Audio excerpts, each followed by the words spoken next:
Sunday mornings at Mason's Diner carried the sacred rhythm of clinking coffee cups and whispered prayers over pancakes. Connor Reeves savored these stolen moments with 8-year-old Zoe, watching her paint syrup hearts across golden stacks, while autumn light filtered through rain-streaked windows, mingling with the comforting scent of bacon grease and small-town contentment. It was their weekly ritual, this peaceful communion of father and daughter, the one constant in a life that had known too much change. Then the door chimed. 3 men entered like shadows given form. Charcoal suits pressed sharp enough to cut glass, shoes that had never touched honest dirt. They moved with the fluid precision of apex predators, their collective gaze sweeping the diner until it locked onto a solitary figure at table 7. The woman sat frozen, porcelain coffee cup suspended halfway to trembling lips. Her knuckles blazed white against brown ceramic. Fear poured off her in waves that seemed to chill the very air. The lead man's voice shattered the morning's gentle murmur like a stone through stained glass. Evelyn Cross. Time crystallized. Connor's fork hovered above Zoe's abandoned pancakes as something ancient and dangerous stirred in his chest. Recognition born from darker days he'd buried deep. His voice emerged steady, cutting through the suffocating tension. Wrong table, wrong day, gentlemen. The 3 men turned in perfect synchronization, their attention shifting like searchlights, finding new prey. The lead figure, silver-haired, 60-something, with eyes that had witnessed too many secrets, studied Connor with the intensity of a jeweler examining a diamond for flaws. His companions flanked him like bookends of menace, hands resting casually near jacket lapels in a way that suggested concealed weapons. The woman called Evelyn Cross remained motionless, her breathing so shallow it barely disturbed the steam rising from her untouched coffee. Connor caught a flicker in her eyes, not just fear, but something else, something familiar. The look of someone trained to observe, to process, to calculate odds even when those odds seemed insurmountable. Zoe looked up from her syrup artwork, sensing the adult tension that crackled through the air like electricity before a storm. "Daddy," she whispered, her small voice cutting through the silence more effectively than any shout could have. Connor placed his hand gently on Zoe's shoulder, never breaking eye contact with the silver-haired man. The gesture appeared protective, but those who knew how to read body language would recognize the coiled tension in his forearms, the slight shift in his stance that suggested military training buried beneath years of civilian life. "I think the lady's trying to enjoy her breakfast in peace," Connor continued, his voice carrying the kind of quiet authority that came from commanding troops in places where hesitation meant death. The diner's other patrons began to notice the standoff. Conversations died mid-sentence, forks paused halfway to mouths, and the waitress behind the counter froze with a coffee pot in her hand. Cedar Falls, Ohio, population 8,712, rarely witnessed confrontations more dramatic than disputes over high school football standings. The silver-haired man's smile never reached his eyes. Vincent Carmine, he introduced himself with the casual confidence of someone accustomed to having doors opened and questions answered without resistance. "And you are?" His voice carried a faint East Coast accent, polished by years of expensive education and refined by decades of getting exactly what he wanted. Connor recognized the type. Power wrapped in civility, violence dressed in designer clothing. He'd met similar men in darker corners of the world, where American interests demanded protection and moral boundaries became inconveniently flexible. "Someone who thinks you gentlemen might be more comfortable finding what you're looking for somewhere else," Connor replied, his Midwest drawl deliberately emphasizing the contrast between them. Evelyn Cross finally moved, her hand trembling as she reached for her purse. Bills scattered across the table as she fumbled for her wallet, a 20, 2 fives, and a handful of crumpled ones that spoke of someone carefully managing limited resources. Vincent's gaze followed the money with amusement, as if poverty was a curious affliction he'd never personally experienced. "Miss Cross and I have unfinished business," he said, his tone suggesting that this business was not the kind that could be postponed or rescheduled, the kind that requires privacy and understanding. The pause before understanding carried enough menace to make several nearby diners suddenly remember urgent appointments elsewhere. Chairs scraped against linoleum as people made hasty exits, leaving only the protagonists and a handful of regulars too stubborn or too curious to abandon their morning routines. Connor stood slowly, his 6'2" frame unfolding with deliberate precision. Years of carrying lumber and swinging hammers had built functional muscle beneath his flannel shirt, but it was the way he moved, balanced, alert, ready, that caught Vincent's attention. "Zoe," Connor said without turning around, "why don't you go ask Dolores for some more syrup?" The 8-year-old hesitated, her instincts telling her that something important was happening, something that adults usually try to shield children from witnessing. But her father's tone brooked no argument, and she slid from the booth with reluctant obedience. Dolores, the gray-haired waitress who had been serving Mason's customers for over 2 decades, beckoned Zoe toward the counter with practiced understanding of when children needed to be elsewhere. Something in her eyes told Connor she'd seen trouble before and knew how to keep innocence clear of it. With his daughter safely distant, Connor felt familiar ice settle in his veins, the same cold focus that had kept him alive through 3 tours in Afghanistan and 2 in Iraq. The carpenter's hands that now crafted furniture had once assembled tactical strategies in combat zones where second chances were non-existent. There was a time when Sergeant Connor Reeves had been a name whispered with respect among the 1st Battalion, 75th Ranger Regiment, for the incident in Kandahar province. For he'd discovered that some enemies wore the same uniform as friends. Before he'd learned that speaking truth to power could cost more than silence. 3 Purple Hearts and 2 Bronze Stars testified to his courage under fire, but it was the unwritten chapter of his service record that had ultimately driven him from military life to the quiet sanctuary of Cedar Falls, where he'd rebuilt a life around his daughter and his craft, piece by piece, like the careful joinery of a fine cabinet. The night it had all changed still visited him in dreams, the convoy moving through the outer reaches of Kandahar, the intel about insurgent movements that had seemed too precise, too convenient. Connor had voiced concerns to his commanding officer, suggesting they alter their route. Orders had come back. Proceed as planned. 4 hours later, 3 good men died when their lead vehicle triggered an IED that shouldn't have been there. In the investigation that followed, Connor had discovered financial irregularities, massive payments disappearing from reconstruction funds, weapons shipments that never reached their destination. He'd followed the evidence up the chain of command, only to find closed doors and veiled warnings. 2 weeks later, he was ambushed on a routine patrol by fighters who knew exactly where he would be. The official report called it bad luck. Connor called it betrayal. The day he received his honorable discharge, a senior officer had pulled him aside. "Some battles can't be won from inside the system, son," he'd said. "Choose the ones you can win." So Connor had chosen the battle of raising his daughter, of crafting a life where honesty and hard work still meant something, where the consequences of his decisions affected only those he could see and touch. He'd sworn off causes greater than his immediate circle, finding peace in the tangible results of his labor. A table that would outlast its maker, a chair that bore the weight of generations, a home that sheltered what mattered most. His workshop had become his sanctuary, a place where problems had solutions, where broken things could be made whole again with patience and skill.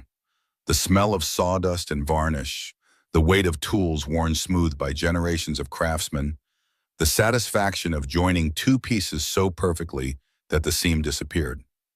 These were constants in a world where too many things shifted without warning.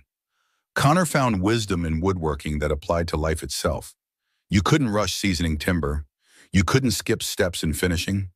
You had to respect the natural grain, work with the material's inherent properties rather than forcing it against its nature.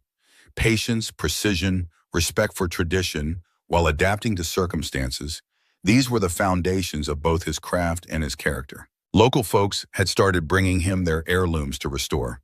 Chairs that had rocked 5 generations of babies, tables that had held Thanksgiving dinners since before electricity reached rural Ohio, cradles that had been passed down through family lines stretching back to Civil War days. They trusted him with their history, with tangible links to ancestors long gone, knowing he understood the responsibility of preservation while making things functional for modern use.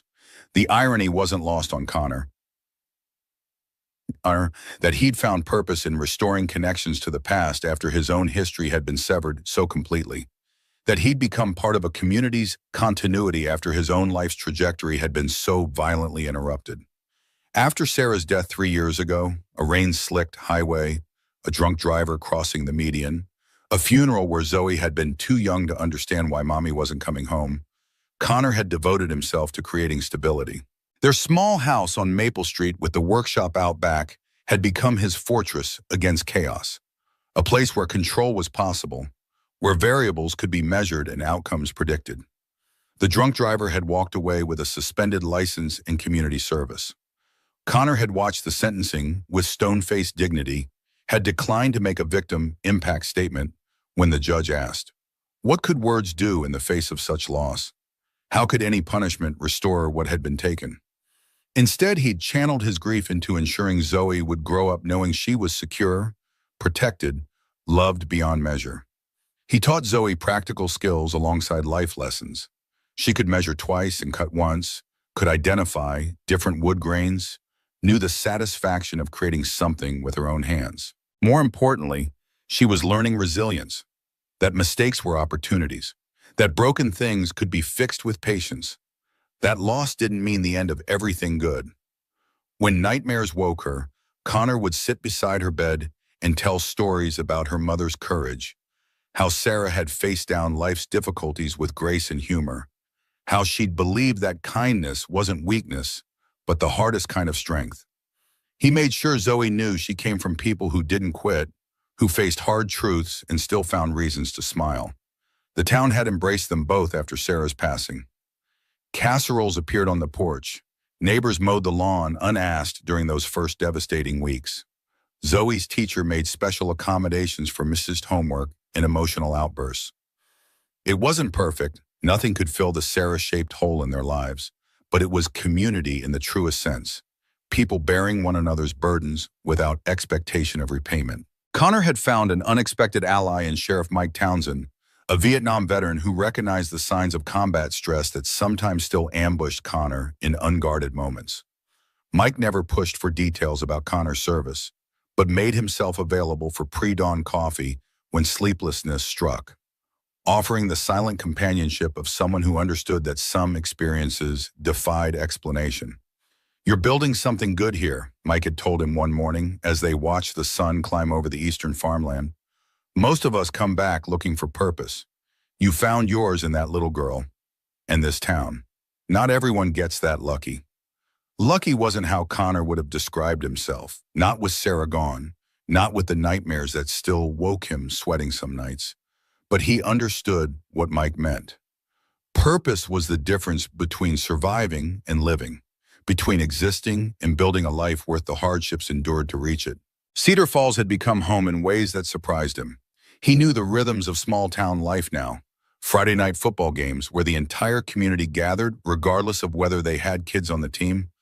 4th of July picnics where 3 generations competed in egg tosses and 3-legged races. Christmas pageants where every child got a part regardless of talent. There was something authentic about a place where everyone knew your business but helped anyway, where reputation was built on consistent character rather than momentary impressions.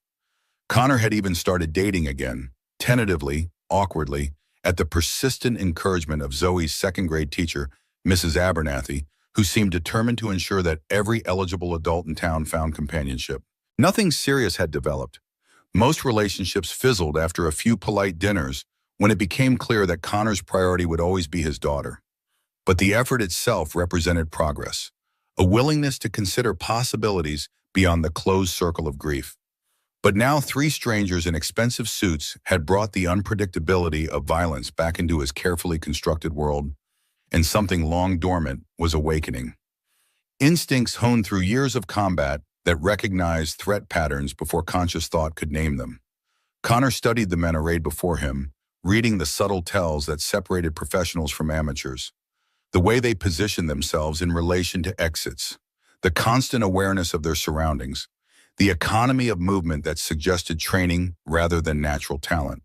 These were men who had made violence a career, who had systematized the art of intimidation into something coldly effective.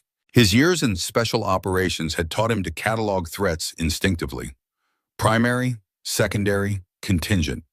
He noted the slight bulge beneath the jacket of the man to Vincent's left, shoulder holster, likely a compact semi-automatic.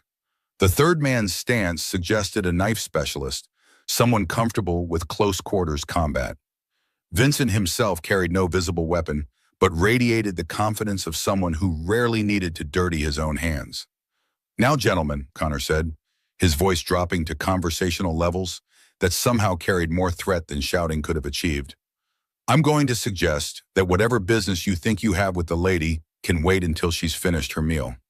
Evelyn looked up at him with confusion and something that might have been hope. Her brown eyes searched his face for clues about why a stranger would risk confronting obviously dangerous men on her behalf. She was older than he'd first estimated, mid-40s, with premature gray streaking through dark hair and lines around her eyes that spoke of sleepless nights and accumulated worry.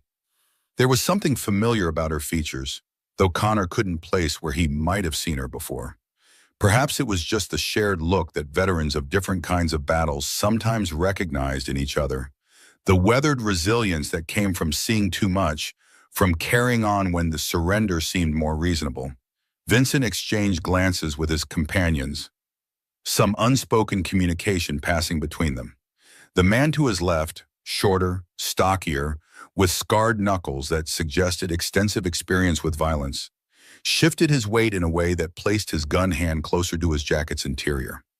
The third man remained perfectly still, but his eyes cataloged everything: exits, potential weapons, civilian positions, possible complications. These were professionals, Connor realized, not local muscle hired for intimidation. They carried themselves with the confidence of men who had eliminated problems much larger than a single carpenter in a small-town diner. "Mr. Reeves," Vincent said, and Connor's blood turned to Arctic water. He hadn't given his name. "Yes, we know who you are, just as we know who Ms. Cross really is and why she's been hiding in your charming little town for the past 3 months." The revelation hung in the air like smoke from a discharged weapon. Connor's mind raced through possibilities. How did they know his name? Why had they been watching him? And what did they want with the woman who had apparently been living under an assumed identity in Cedar Falls? Evelyn's face had gone beyond pale to a sickly gray color that suggested she was fighting nausea. Her hands shook as she reached for her coffee cup, needing something to steady herself, but too nervous to trust her coordination. The cup rattled against the saucer like chattering teeth. "I think," Connor said carefully, "that you've got me confused with someone else." But even as he spoke the words, he knew they sounded hollow. The way Vincent smiled told him that denial was pointless. These men had done their homework, and whatever they knew about him went far beyond what public records would reveal. "Sergeant Connor Reeves, 1st Battalion, 75th Ranger Regiment," Vincent continued with the satisfied air of someone playing a winning hand.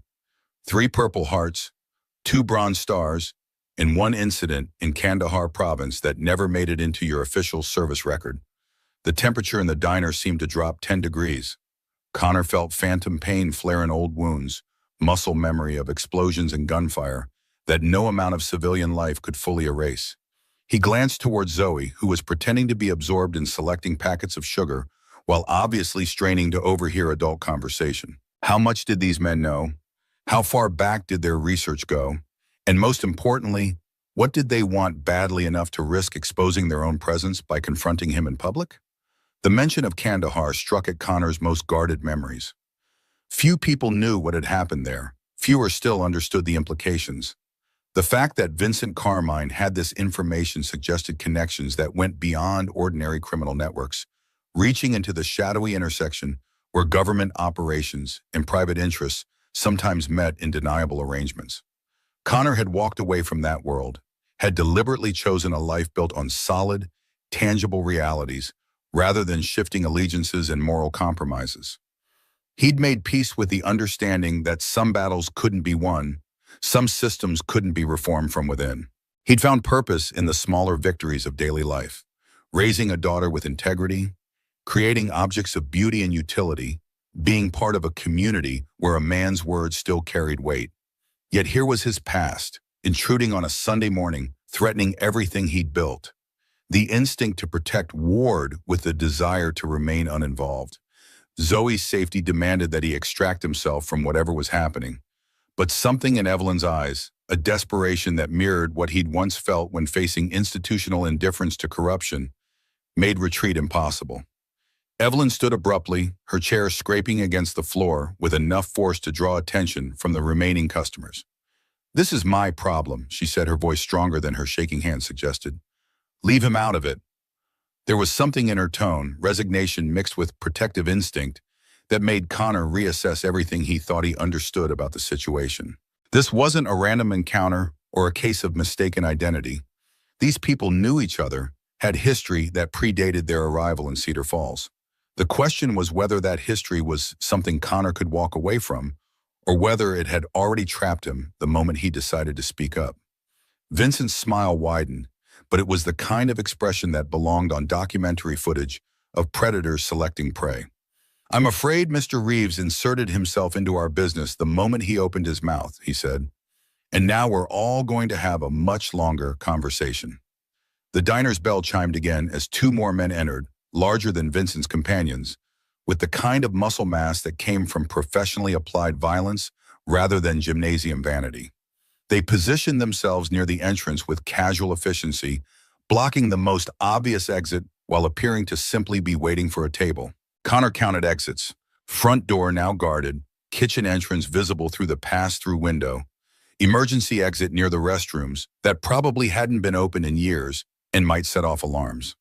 His training automatically cataloged potential weapons within reach: butter knives too dull to be useful, coffee mugs that could serve as projectiles, hot cooking oil from the kitchen if he could reach it.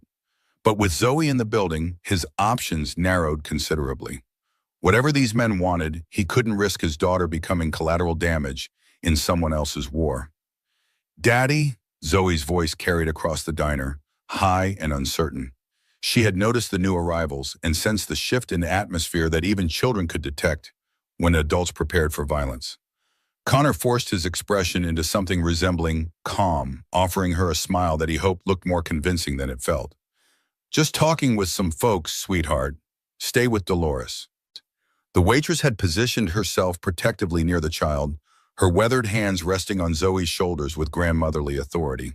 Dolores had raised 4 sons and buried a husband who died in Vietnam. She recognized dangerous men when she saw them, and her eyes held the kind of steel that came from defending what mattered most.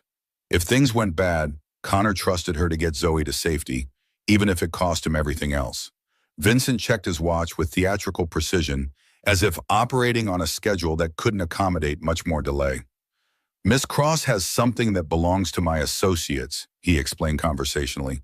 "Evidence that could prove embarrassing to certain business arrangements. We've tried the polite approach, phone calls, letters, even a visit to her previous residence in Phoenix, but she seems to have developed an aversion to communication." Evelyn's breathing became more labored, and Connor noticed she kept glancing toward her purse, as if it contained something more significant than lipstick and house keys. Whatever these men wanted, she had it with her. The question was whether it was worth dying for, and whether Connor's involvement had already made that choice for all of them. The chess game was becoming clearer, even if he didn't understand all the pieces yet. "Maybe," Connor suggested, "the lady doesn't want to communicate because she's got good reasons to stay quiet." He was fishing for information, trying to understand the dynamics before committing to a course of action that might get innocent people killed. Vincent's laugh suggested that innocence was a luxury none of them could afford anymore. "Good reasons," he repeated. "Mr. Reeves, I don't think you understand the situation." He leaned in slightly, his voice dropping to ensure that only those directly involved could hear his next words. "Mr. Cross, or should I say Detective Martinez, has been conducting unauthorized surveillance on legitimate businessmen, the kind of surveillance that could be considered industrial espionage or even terrorism, depending on how creative federal prosecutors want to get with their charges." The name Martinez hit Connor like a physical blow. He'd heard that name before in briefings that had been classified above his clearance level, whispered in conversations between officers who thought enlisted personnel weren't listening. Detective Martinez. The pieces began forming a picture that Connor didn't want to see completed. If this woman was who Vincent claimed she was, then her presence in Cedar Falls wasn't coincidental. She was hunting something or someone, and her pursuit had led directly to Connor's quiet life with his daughter. The implications made his stomach clench with familiar dread, the same feeling he'd experienced in the seconds before IEDs detonated, when training and instinct screamed warnings that his conscious mind was still processing. "I think," he said slowly, "that you gentlemen need to leave now." But even as he spoke, Connor knew the time for peaceful resolution had passed. Vincent's expression had shifted from oily condescension to cold calculation, the look of a man who had decided that negotiation was no longer cost-effective. "Mr. Reeves," Vincent said, his voice carrying new authority, "you're going to sit down, finish your breakfast, and pretend this conversation never happened. Ms. Martinez is going to come with us for a private discussion about her recent activities, and your daughter is going to continue believing that her father is nothing more than a small-town carpenter with no connection to classified operations in foreign countries." The threat was elegantly constructed. Surrender Evelyn to save Zoe. Abandon a stranger to protect family. It was the kind of moral calculus that had defined Connor's military service, where impossible choices were presented as tactical necessities. But civilian life had softened him in some ways, hardened him in others. He was no longer willing to sacrifice individuals for abstract concepts of greater good, especially when those sacrifices were demanded by men who wore expensive suits and spoke in euphemisms about violence. "Counteroffer," Connor replied, his voice carrying the flat tone that had preceded firefights in places whose names never appeared on CNN. "You leave the lady alone, walk out of here, and forget you ever saw either of us. In return, I don't do things that might require lengthy explanations to local law enforcement." Vincent's companions shifted positions slightly, hands moving closer to concealed weapons. The mathematics of violence were becoming clearer. 5 armed men against 1 civilian with decades-old training, in a confined space with innocent bystanders and a child whose safety took priority over everything else. The odds were not encouraging. But Connor had faced worse odds in places where backup was days away and failure meant death for people who depended on him. The familiarity of impending combat was almost comforting, like finding an old tool that still fit perfectly in experienced hands. A strange calm settled over him, the kind of clarity that came only in moments when everything extraneous fell away, leaving only what mattered. Zoe mattered. The innocent people in this diner mattered. And somehow this woman, Martinez, Cross, whoever she was, mattered too, if only because she stood against men like Vincent Carmine. "This is ridiculous," Evelyn said suddenly, her voice steadier than it had been. "You have no authority here. I'm an FBI agent conducting an official investigation. These men are involved in human trafficking. Mr. Reeves, they prey on children." The revelation landed like a thunderclap in the small diner. Human trafficking, children, the most vulnerable victims, the most unforgivable crime. Connor felt something shift inside him. Old moral certainties realigning with new information. Vincent's face hardened. "Agent Martinez is delusional. She's been pursuing a personal vendetta against legitimate businessmen because of family troubles. Very sad situation. Her superiors suspended her months ago, but she's gone rogue, fabricating evidence, harassing innocent people." "That's a lie," Martinez said, her hand drifting toward her purse again. "I have recorded proof. Vincent Carmine runs a network that specializes in trafficking children across state lines. I've been building a case against him for 2 years. Her voice caught for a moment, and Connor saw raw pain flash across her features. "Ever since they murdered my son to keep me quiet." The words hit Connor harder than any physical blow could have. A child murdered to silence a federal agent. The same kind of innocent life that men like him were supposed to protect had sworn oaths to defend. Vincent sighed theatrically. "More delusions. Ms. Martinez suffered a tragic loss when her teenage son died of an overdose. Unfortunate, but hardly murder. She's been constructing conspiracy theories ever since, unable to accept that her own neglect as a parent might have contributed to the tragedy." The calculated cruelty of the statement made Connor's decision for him. Only a man capable of genuine evil could weaponize a parent's grief so casually. "Let me see if I understand the situation," Connor said, shifting his position slightly to place himself more directly between Vincent's men and Martinez. An FBI agent is investigating you for crimes against children. Instead of addressing this through legal channels, you track her to a small town and confront her with armed men in a public place on a Sunday morning. That sound about right? Vincent's expression didn't change, but something cold flickered in his eyes. You're making a mistake, Mr. Reeves. This woman is dangerous, unstable. What she has in her possession is stolen property that could compromise national security. We're simply here to recover it and ensure she gets the help she needs. National security, Connor repeated. Funny how that term shows up whenever powerful people are about to do something they don't want examined too closely. I heard it a lot in Afghanistan. The standoff had reached a critical juncture. Connor could feel the tension building toward inevitable violence. His priority had to be getting Zoe clear of whatever was about to happen. Evelyn made the choice for all of them. She lunged for her purse, fingers closing around something inside as Vincent's men reacted with professional speed. Chairs scattered as bodies moved, and Connor found himself calculating angles and distances with the automatic precision that had kept him alive through multiple combat deployments.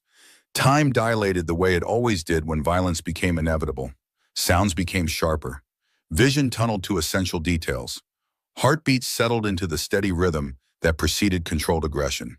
Zoe's scream from across the diner cut through everything else, and Connor's world narrowed to a single priority: protecting his daughter from the chaos about to engulf Mason's diner on what had started as just another peaceful Sunday morning in Cedar Falls, Ohio. The first gunshot shattered the Sunday morning stillness like a thunderclap in church. Martinez had moved with the practiced efficiency of someone trained in high-pressure situations, producing a service weapon from her purse in one fluid motion. But Vincent's men were professionals too, their reaction time measured in fractions of seconds. Connor was already in motion before his conscious mind registered the danger, muscle memory from combat zones taking over as he launched himself across the intervening space. He slammed into Martinez just as she fired, the impact sending her bullet high where it shattered a window instead of finding human flesh. They crashed to the floor together behind an overturned table as return fire splintered wood above their heads. "Stay down," Connor shouted toward the counter where Dolores had pulled Zoe behind the relative safety of the industrial refrigerator.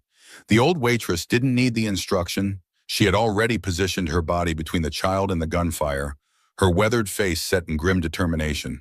The diner erupted into chaos. The few remaining patrons scrambled for cover, diving beneath tables or flattening themselves against walls.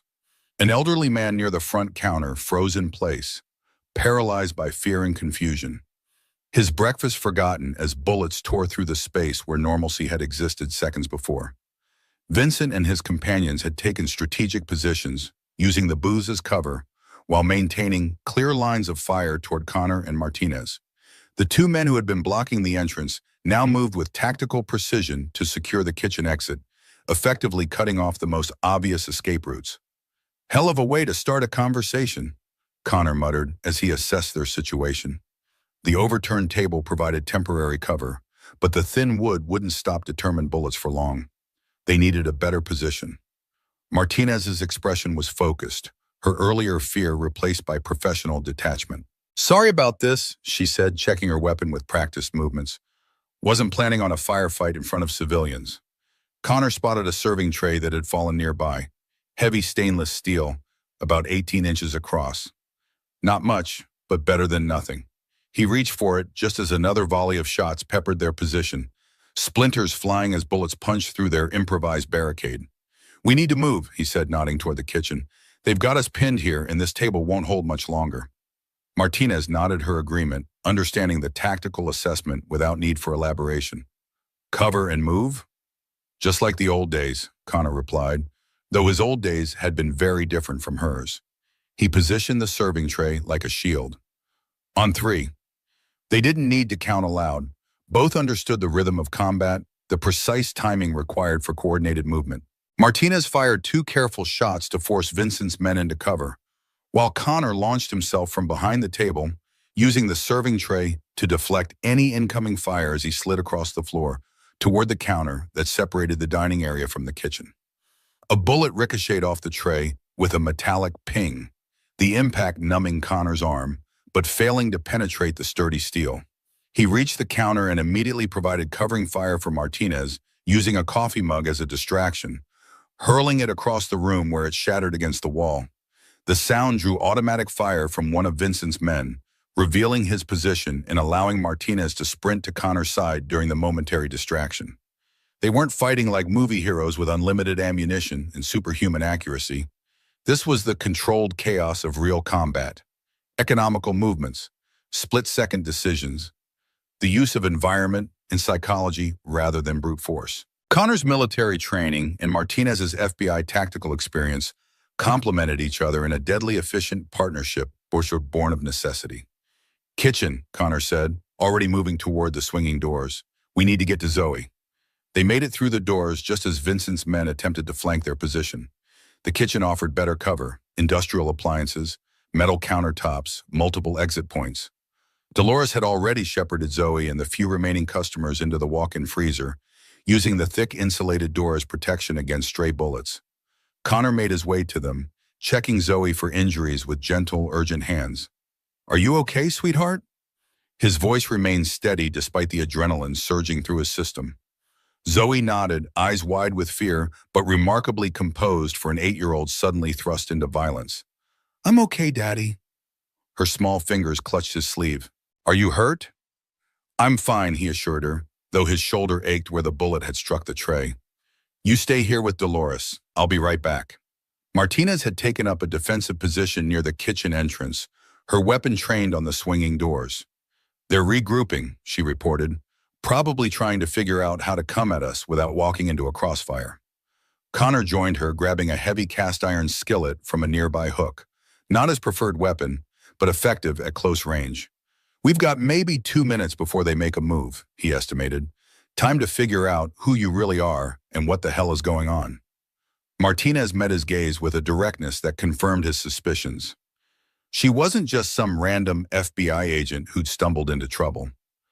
"My real name is Angela Rodriguez," she said, keeping her voice low. "I'm with the FBI's Human Trafficking Task Force. Vincent Carmine runs one of the largest child trafficking networks on the East Coast, disguised as a legitimate import-export business. Connor processed this information with the same tactical efficiency he applied to combat situations. And you're in Cedar Falls because? I tracked financial transactions to a bank in Columbus. Evidence suggested there might be a connection to smaller towns in the region. Her expression hardened. I've been building a case against Carmine for 2 years, ever since. She hesitated, and Connor saw raw pain flash across her face. Since they killed my son, she finished, her voice dropping to a whisper. Jamie. He was 12. The words hit Connor like physical blows. Whatever he'd expected, it wasn't this. How? Angela's eyes never left the kitchen doors, professional vigilance maintaining despite the personal nature of her revelation. I was investigating disappearances along the I-70 corridor. Missing kids, mostly from vulnerable situations, foster care, homeless shelters, broken homes. The pattern led to one of Carmine's shell companies. She swallowed hard. I didn't realize how close I was getting until they sent a warning. Came home one night to find my front door open. Jamie was... They made it look like an overdose. Talk screen showed fentanyl. My 12-year-old, who wouldn't even take aspirin without asking first. Connor felt cold fury building inside him. He'd seen many forms of evil during his military service, but few things matched the deliberate targeting of a child to silence a parent. The Bureau pulled me off the case, Angela continued, said I was too emotionally involved, that I was seeing conspiracies where there were only coincidences. But I kept digging on my own time. 6 months ago, I found a witness willing to testify, a girl who'd escaped one of Carmine's transport operations. The night before her deposition, she disappeared. That's when I knew someone in Sadie was compromised. So you went off the grid, Connor supplied, understanding the logic. New identity, small town, continue the investigation away from potential leaks. Angela nodded. I have everything on this, she patted her jacket pocket. Digital recordings of Carmine admitting to Jamie's murder, financial records linking him to trafficking operations in 6 states, names of corrupted officials, enough to take down his entire network. The revelation created a moment of clarity for Connor. This wasn't just about surviving the immediate threat, it was about something larger.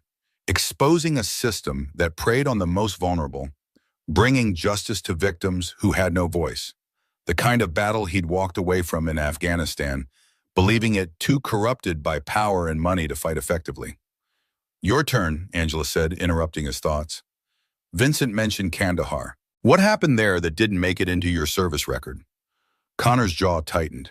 Few people knew about Kandahar, and those who did generally didn't discuss it openly. The fact that Vincent had this information suggested connections that went beyond ordinary criminal networks. "Supply chain investigation," he said tersely, started noticing discrepancies in equipment deliveries. Weapons that never reached our units showing up in enemy hands. Reconstruction funds disappearing into accounts that couldn't be traced. He paused, memories surfacing that he'd spent years trying to bury. "I reported up the chain of command. 2 weeks later, my patrol was ambushed. 3 men died. The ambush team knew exactly where we'd be, down to the minute." Angela's expression shifted from professional interest to understanding. "Inside job." Connor nodded. "After I recovered from my injuries, I kept pushing. Found connections between certain officers and regional warlords who controlled opium production. Kickbacks, protection arrangements, all officially sanctioned as diplomatic necessities to maintain stability in the region. And when you wouldn't let it go? Honorable discharge with a recommendation that I seek treatment for PTSD and paranoid tendencies." His tone was matter-of-fact, but the bitterness lingered even after all these years. The message was clear. Some systems can't be reformed from within. Some battles can't be won by following the rules. Angela absorbed this information, recognition reflecting in her eyes. "So you walked away, chose a different kind of life." "Found purpose in what I could control," Connor corrected. "Raising Zoe, building things that last, being part of a community where actions have direct consequences, where right and wrong aren't subject to political convenience." Their conversation was interrupted by movement in the dining area. Vincent's men were repositioning, preparing for another assault. Connor and Angela fell silent, listening to the subtle sounds that revealed tactical intentions. The soft scrape of furniture being moved, the whispered coordination between professionals. "We need a better position," Connor murmured, scanning the kitchen for options. The walk-in freezer provided excellent protection but no escape route. The back door likely had at least one of Vincent's men covering it. As if reading his thoughts, Angela gestured toward a small window above the industrial sink. "Service alley, tight fit, but possible." Connor assessed the opening. It would be a squeeze for him, but manageable. More concerning was the exposed position they'd be in during the climb and exit. "We'd need a diversion," he said. Before they could develop a plan, the kitchen doors swung open violently. Connor reacted instantly, hurling the cast-iron skillet with practiced accuracy. It caught the intruder squarely in the chest, sending him staggering backward with a grunt of pain. Angela fired a precise shot that forced a second attacker to retreat. The exchange lasted only seconds, but confirmed what Connor had already suspected. Vincent's team was professional and determined. They wouldn't be held off indefinitely with improvised weapons and limited ammunition. "We're running out of options," Angela said, checking her weapon. "I've got 5 rounds left." Connor made a decision. "Get to the freezer, barricade with Zoe and the others. I'll create a diversion, try to draw them away from the kitchen." Angela looked at him sharply. "That's suicide." "Not planning to die today," Connor replied. "Just need to buy time until local law enforcement responds." Gunfire in Cedar Falls on a Sunday morning? Someone's already called it in. And if Vincent has people in local law enforcement, small towns, limited resources, it's a common weakness his organization exploits. Connor shook his head. "Not Sheriff Townsend, Vietnam vet, career law officer, incorruptible. He'll respond personally to shots fired, and he'll bring everyone he's got." A crash from the dining area suggested Vincent's men were growing impatient with the standoff. Time was running short. "There's another option," Angela said, lowering her voice further. "A controlled surrender. I offer the evidence in exchange for safe passage for the civilians. Once everyone's clear, including Zoe, we can worry about taking Vincent down through other channels." Connor understood the logic but saw the flaws immediately. "He won't honor any agreement. The moment he has what he wants, we become liabilities to eliminate. Not if he believes there are backup copies that will automatically release to federal authorities if anything happens to us, Angela countered. It's a standard FBI protocol, dead man's switch for undercover operations. Is there one? Angela's hesitation told him everything. There could have been if I'd been operating officially, but this investigation was off books after they pulled me from the case. Connor nodded, understanding the implications. If they surrendered the evidence, there would be no second chance. Vincent would ensure both the evidence and its collectors disappeared permanently. Then we fight, he said simply. Hold position until backup arrives or we find an opening to evacuate. Angela accepted his decision with a short nod, the professional in her recognizing when debate became a luxury they couldn't afford. She moved to check on the civilians in the freezer while Connor gathered potential weapons from the kitchen. Knives, heavy pots, anything that could provide an advantage in close quarters. When she returned, her expression had changed. There was a new determination in her eyes, a resolve that went beyond professional duty. Zoe asked if you were coming back, she said quietly. She's scared but trying to be brave for you. Connor felt his throat tighten. What did you tell her? That her dad is the kind of man who always finds a way home. Angela met his gaze directly. Don't make me a liar, Reeves. The simple statement carried more weight than elaborate speeches could have. It wasn't just about surviving the immediate threat anymore. It was about the promise he'd made to Zoe since Iwara's death, that he would always be there, that some constants remained in a world of uncertainties. We'll both make it back, Connor assured her, though they both recognized the optimism for what it was, a necessary fiction in the face of grim odds. Vincent's voice suddenly carried through from the dining area, his tone conversational despite the violence that had preceded it. Agent Rodriguez, Mr. Reeves, this situation has become unnecessarily complicated. Perhaps we can find a more civilized approach to resolving our differences. Connor and Angela exchanged glances, neither trusting the sudden shift in tactics. I'm listening, Angela called back, positioning herself where she could see through the small window in the kitchen door without exposing herself to potential fire. I have a proposition that might benefit us all, Vincent continued. You've put me in a rather awkward position. Gunfire tends to attract attention, even in sleepy little towns. Local law enforcement will be arriving soon, I imagine. Connor saw Angela's expression tighten. They both knew what Vincent was implying. When police arrived, the situation would become even more volatile, with civilians and officers at risk in the crossfire. What do you want? Angela demanded. A simple exchange. You hand over the evidence you've been collecting, and everyone walks away. Mr. Reeves returns to his charming life of woodworking and single parenthood. The civilians go home with an exciting story to tell, and you get a head start before my associates catch up with you again, which they inevitably will, but that's tomorrow's problem. Angela's knuckles whitened around her weapon.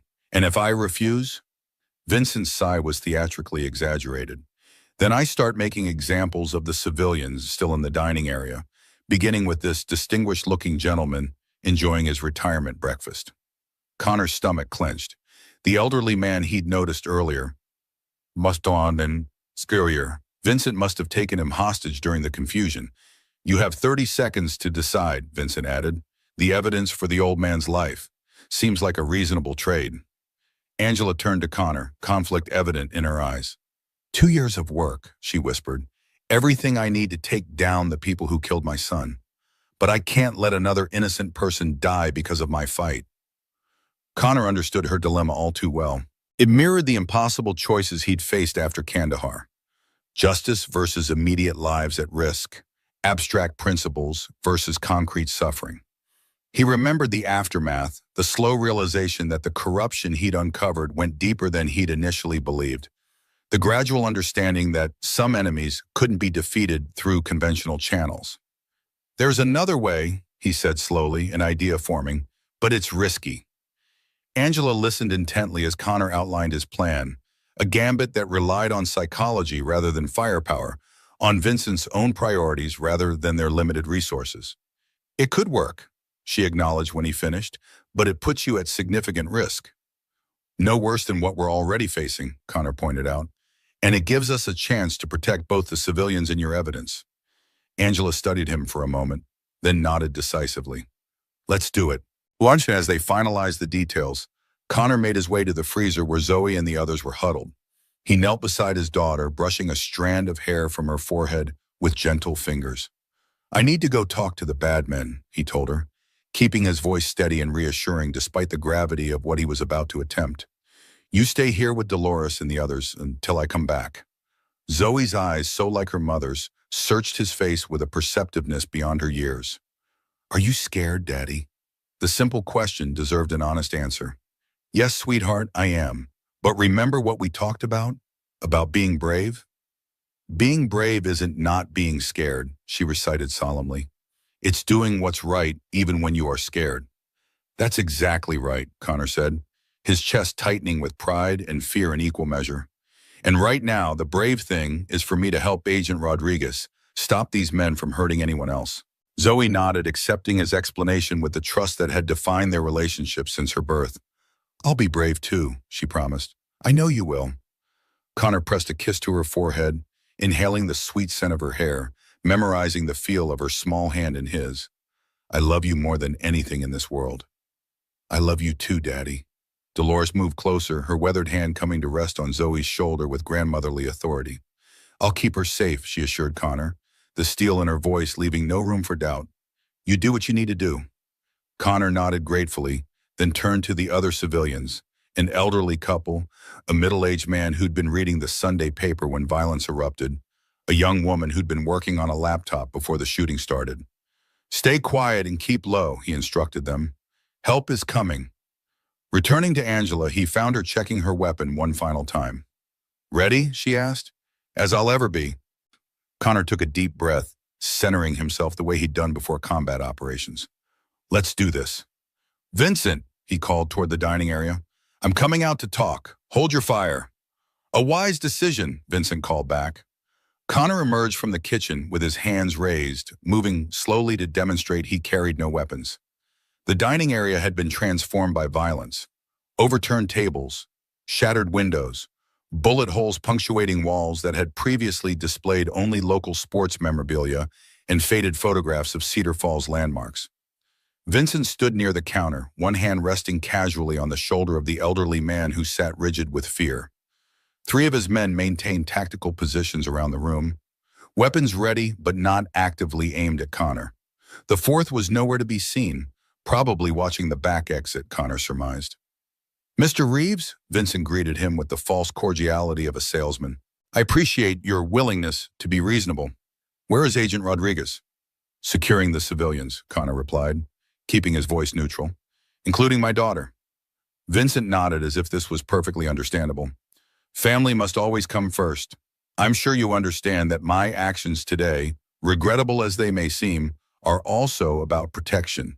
In my case, protecting business interests that support many families. Connor felt disgust rise in his throat at the man's casual equation of child trafficking with legitimate business, but he maintained his composed exterior. Let's cut the philosophical debate. You want the evidence Agent Rodriguez has collected. Precisely. And you are willing to threaten innocent people to get it. Vincent spread his hands in a gesture of mock helplessness. Business requires leverage, Mr. Reeves. Surely you understand that from your military experience. Sometimes collateral damage is unavoidable when pursuing strategic objectives. Connor moved closer, hands still raised but posture shifting subtly to what combat veterans would recognize as pre-engagement positioning. There's a problem with your strategy, Vincent. You're assuming the hostage approach gives you leverage over me. A flicker of uncertainty crossed Vincent's face. You would allow this man to die? I find that difficult to believe given your service record. My service record taught me to recognize bluffs, Connor replied. You won't kill anyone in cold blood right before the police arrive. Too messy, too many witnesses, too much physical evidence. That's not how men like you operate. You prefer others to do your dirty work, maintain plausible deniability. Vincent's expression hardened. You're gambling with someone else's life, Mr. Reeves. No, Connor countered. I'm calling your bluff. You want a trade? Here's my counteroffer. He reached slowly into his pocket and produced a small object. Not Angela's digital recorder, but a USB flash drive that had been in his wallet, containing family photos and workshop designs. Vincent wouldn't know the difference until it was too late. This is what you want. Everything Agent Rodriguez has collected on your operation. Vincent's eyes fixed on the device with naked greed. A sensible decision. But, Connor continued, I want all civilians released first. The old man, the other customers, my daughter, everyone. They walk out the front door, and then you get this. Vincent considered the proposal, clearly calculating odds and outcomes. How do I know that's the only copy of whatever evidence she's collected? You don't, Connor admitted, but it's the only copy you're going to get a chance at today. And destroying this buys you time to clean up any loose ends before she can reconstruct her case. The logic was sound, and Vincent recognized it. He nodded to one of his men. Check the kitchen, escort the civilians out, except for Agent Rodriguez. She stays. Connor tensed. All civilians, including my daughter. Of course, Vincent agreed smoothly. Children should never be involved in adult disputes. The next few minutes proceeded with tense efficiency. Vincent's man escorted the small group of terrified customers from their hiding places toward the front door. Dolores emerged from the freezer leading Zoe by the hand, her other arm supporting an elderly woman who seemed on the verge of collapse. Connor felt his heart constrict at the sight of his daughter's pale face. Her eyes found his immediately, fear and confusion warring with the absolute trust that had defined their relationship since her birth. He wanted to go to her, to sweep her into his arms and carry her far from this shattered sanctuary. But he maintained his position. Any sudden movement might trigger the violence he was trying to prevent. It's okay, sweetheart, he called to her. Go with Dolores. I'll be right behind you. Zoe hesitated, her innate perceptiveness recognizing the lie in his reassurance. Promise. The simple word carried the weight of all their shared history, bedtime stories and bandaged knees, whispered confidences and fierce hugs after nightmares. Connor felt his throat tighten. I promise I'll do everything I can to come back to you, he answered truthfully. Remember what we talked about? About being brave? Zoe nodded solemnly. Being brave isn't not being scared. It's doing what's right even when you are scared. That's my girl, Connor said, pouring all his love into the three simple words. Now go with Dolores. Be brave for me. As the civilians filed past Vincent toward the door, Connor noticed Angela was not among them. She had remained hidden, probably recognizing that Vincent would never let her walk away. Their eyes met briefly through the kitchen window, a silent communication passing between them. She understood his plan, or at least part of it. Vincent waited until the last civilian had exited before turning his attention back to Connor. Now, Mr. Reeves, the evidence, if you please. Connor held up the flash drive. First, tell your man watching the back door to come in here. I want everyone where I can see them. Vincent raised an eyebrow but signaled to one of his men, who spoke briefly into a communication device. Moments later, the fourth man entered from the kitchen. Satisfied? Vincent asked. Not yet, Connor replied. I want your word that once you have this, you'll leave Cedar Falls and never return. No reprisals against anyone in town, no further interest in me or my daughter. Vincent smiled thinly. You have my word as a businessman. Connor knew the promise was worthless, but he needed to maintain the pretense of negotiation. He stepped forward, holding out the flash drive. Then we have a deal. As Vincent reached for the device, Connor detected a subtle shift in the air pressure, the back door of the kitchen opening slightly.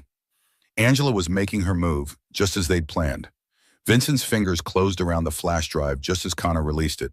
For a fraction of a second, their hands touched, and Connor saw recognition flash in Vincent's eyes. The realization that he had miscalculated, that the ex-ranger hadn't surrendered but had maneuvered him into position. Connor struck with practiced efficiency, grabbing Vincent's wrist and twisting it in a joint lock that sent waves of paralyzing pain up the older man's arm. In the same motion, he pulled Vincent into a human shield position just as his men raised their weapons. Drop them, Connor ordered, applying pressure that made Vincent gasp, or I break something your expensive surgeons can't fix. The standoff lasted only seconds before Angela burst through the kitchen doors, her weapon trained on Vincent's men with unwavering precision. Federal agent, weapons down now! The tactical situation had reversed completely.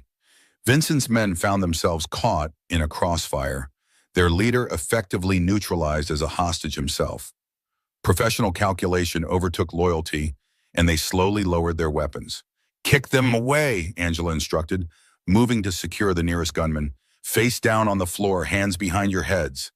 Connor maintained his hold on Vincent, who had stopped struggling once he realized the futility of resistance. "You planned this all along," Vincent said, his voice strained but controlled. "The recorder was a diversion." "Not entirely," Connor replied. "It is the evidence that will destroy you. I just needed you focused on it rather than on where Agent Rodriguez was." As Angela efficiently secured Vincent's men with zip ties she'd apparently had in her jacket pocket, Connor heard sirens in the distance. Someone, probably Dolores, had called the local police once the civilians were safely outside. Vincent chuckled despite his uncomfortable position. "You think this is over? Local police won't hold me for an hour. My lawyers will have me released before your daughter finishes her interrupted breakfast." Connor increased pressure on the joint lock just enough to send fresh pains shooting through Vincent's arm. "You're not dealing with just local police anymore. This has escalated far beyond Cedar Falls." Angela approached, keeping her weapon trained on Vincent. "He's right. I've already transmitted key evidence to secure FBI servers. Even if you destroyed this recorder, there are now multiple copies in federal hands." "It's over, Vincent." The lie was delivered with perfect conviction. So perfect that even Connor might have believed it if he hadn't known the truth. The evidence existed only in the original recorder that Angela had kept hidden throughout the confrontation. But Vincent had no way of knowing that. For the first time, uncertainty flickered across Vincent's composed features. "You're bluffing. There's been no time." "Dead man's switch," Angela interrupted. "Set up months ago. If I didn't enter a code every 24 hours, everything I'd collected would automatically upload to multiple secure locations.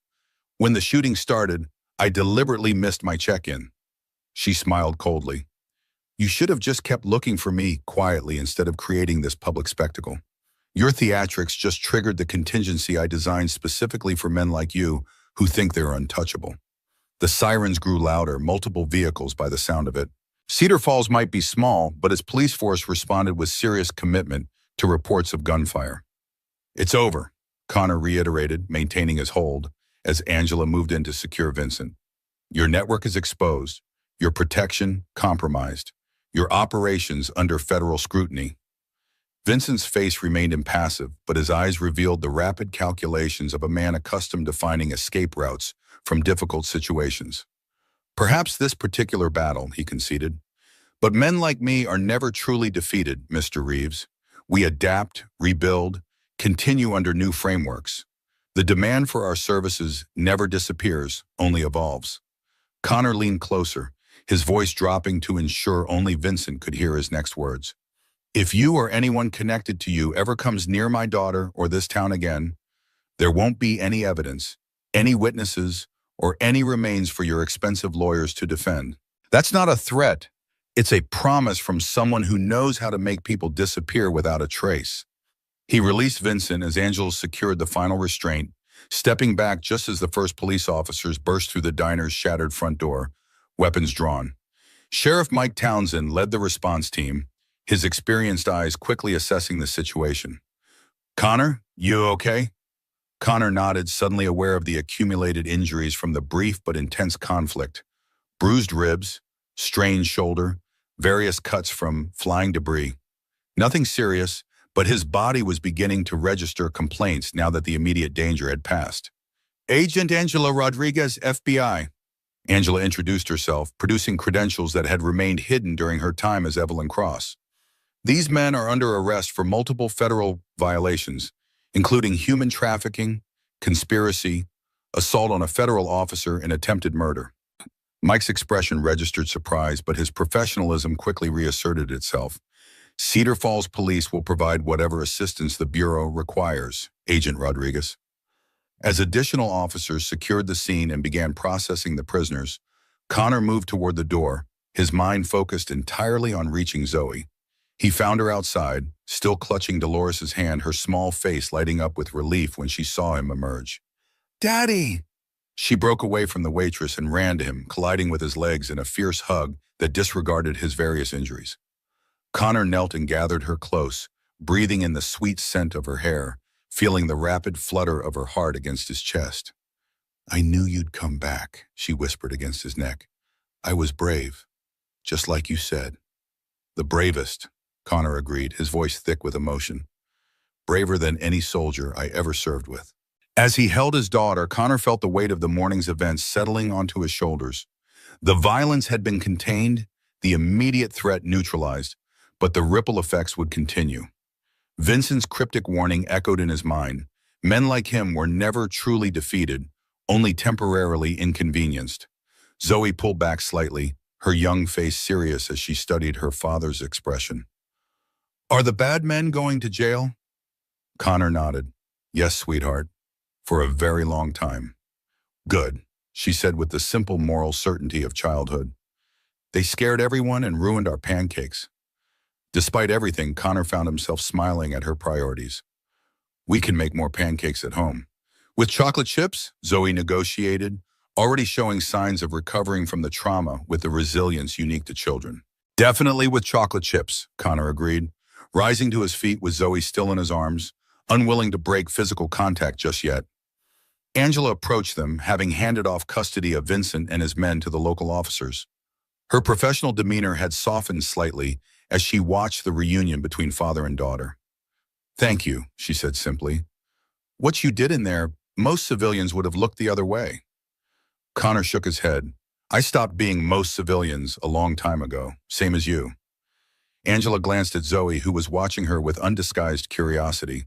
"I'm sorry your family got caught in my fight." "Not your fault," Connor assured her. "Vincent made his choices. We just responded." Zoe looked between them. "Are you a real FBI agent? Like in the movies?" Angela smiled, the expression transforming her face from hardened professional to something warmer, more human. "Real FBI agent, but not much like the movies. We don't have car chases and explosions every day. Just on Sundays at breakfast," Connor added dryly. A comfortable silence fell between them, the shared experience of survival creating a bond that transcended their brief acquaintance. Angela finally broke it, nodding toward the growing law enforcement presence. "I need to make some calls, get a federal response team out here." Vincent wasn't exaggerating about his connections. "We need to move quickly before anyone can interfere with the case." Connor understood. The next few hours would be critical for preserving the evidence and securing the prisoners before Vincent's influence could be brought to bear. "What can we do to help?" he asked. Angela considered this. "Statements might eventually, but first get Zoe somewhere safe and comfortable. She's been through enough today." Zoe, still in Connor's arms, looked at Angela with sudden intensity. "Are you going to stay in Cedar Falls now? Since the bad men know who you are, you don't have to be Evelyn anymore." The question caught Angela off guard. She glanced at Connor, then back to Zoe. "I haven't thought that far ahead yet. There will be a lot of work to do with this case." "You could have pancakes with us sometime," Zoe offered with the straightforward hospitality of childhood. "Daddy makes really good ones, even better than Mason's Diner." Connor felt a smile tug at his lips despite the circumstances. "The invitation stands," he told Angela. "Once things settle down." Something flickered in Angela's eyes. Surprise, perhaps, or the recognition of a possible future she hadn't allowed herself to consider while focused on her mission. "I'd like that," she said finally. "Thank you."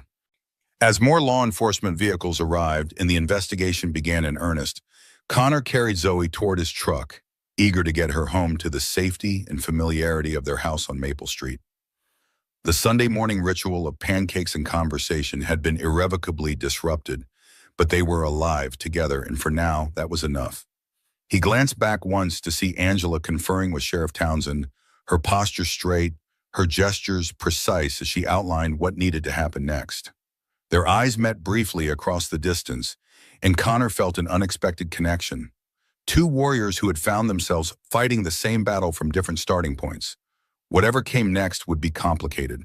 Vincent's arrest would trigger investigations, formal statements, possibly court appearances. The quiet life Connor had built in Cedar Falls had been fundamentally altered.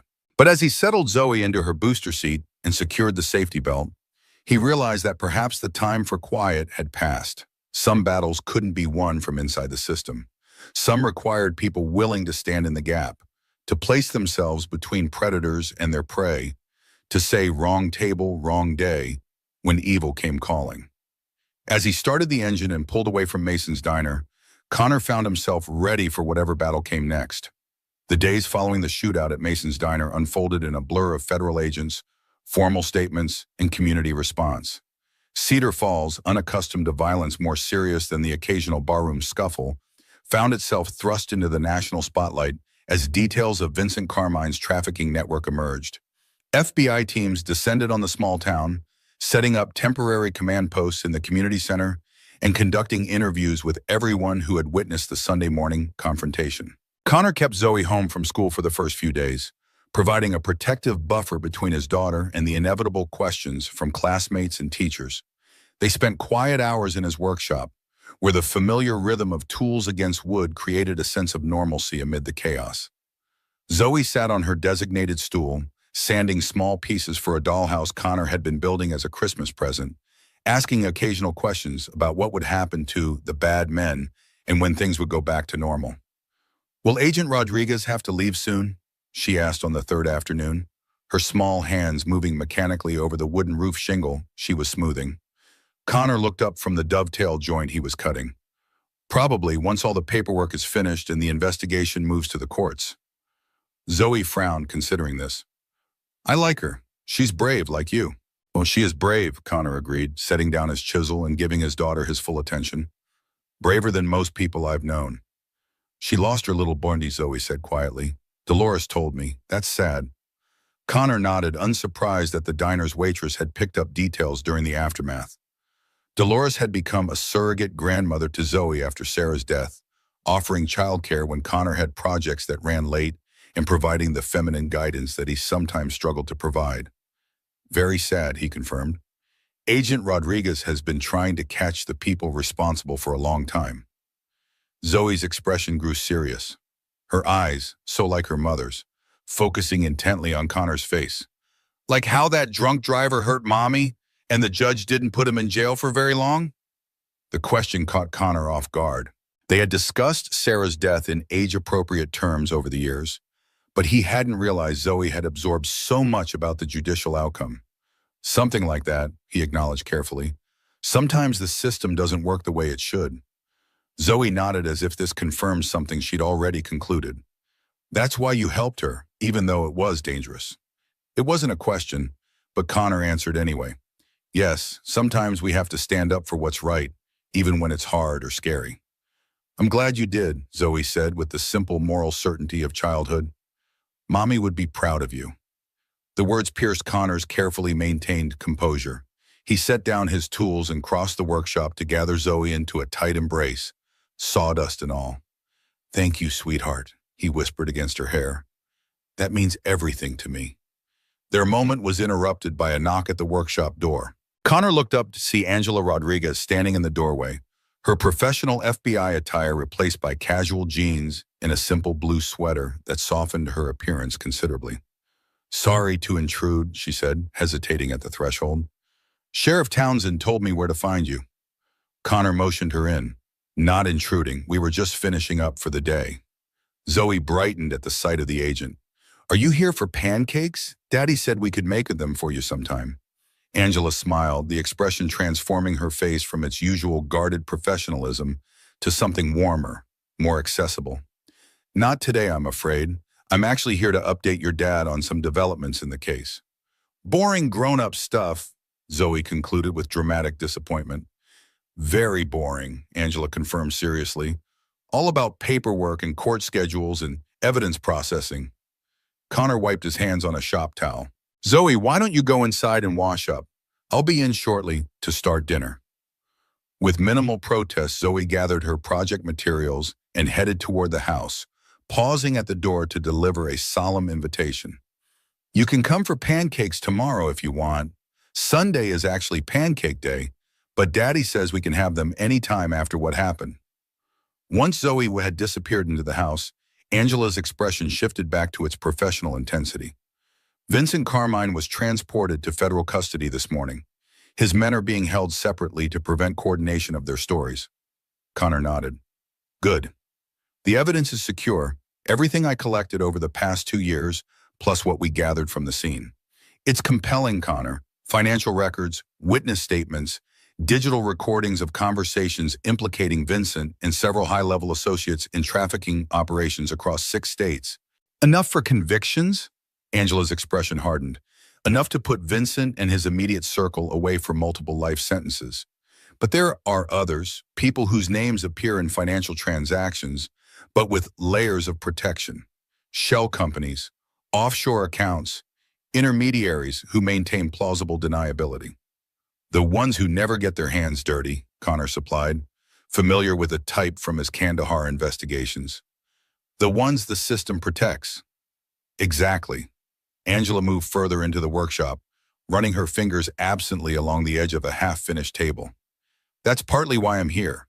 I need your testimony about what happened at the diner, but also about Vincent's knowledge of your military service, specifically Kandahar. Connor felt his shoulders tense. What does Kandahar have to do with a child trafficking case? Possibly nothing, Angela admitted. But Vincent's specific knowledge of classified details suggests connections to intelligence sources that shouldn't be accessible to civilian criminal organizations. I'm trying to map the full extent of his network, including potential government or military contacts. The implication hung in the air between them, that the corruption Connor had discovered years ago might connect to the crimes Angela was investigating now, that the system's failures weren't isolated incidents, but patterns of protection for those with sufficient power and influence. I'll tell you everything I know, Connor promised, but I doubt it will lead where you hope. The people involved in Kandahar were very good at covering their tracks. So am I, Angela replied with quiet confidence. 2 years undercover, building this case piece by piece when my own agency wanted me to let it go. I don't give up easily, especially when children's lives are at stake. Connor recognized the determination in her voice. The same resolve that had driven him to pursue the truth in Afghanistan despite warnings and threats. The same commitment that had later focused on creating a stable life for Zoe after Sarah's death. It was the certainty of purpose that defined people who had found their essential battles, who understood what they were willing to fight for regardless of cost. What happens next, he asked. Federal prosecutors are preparing indictments.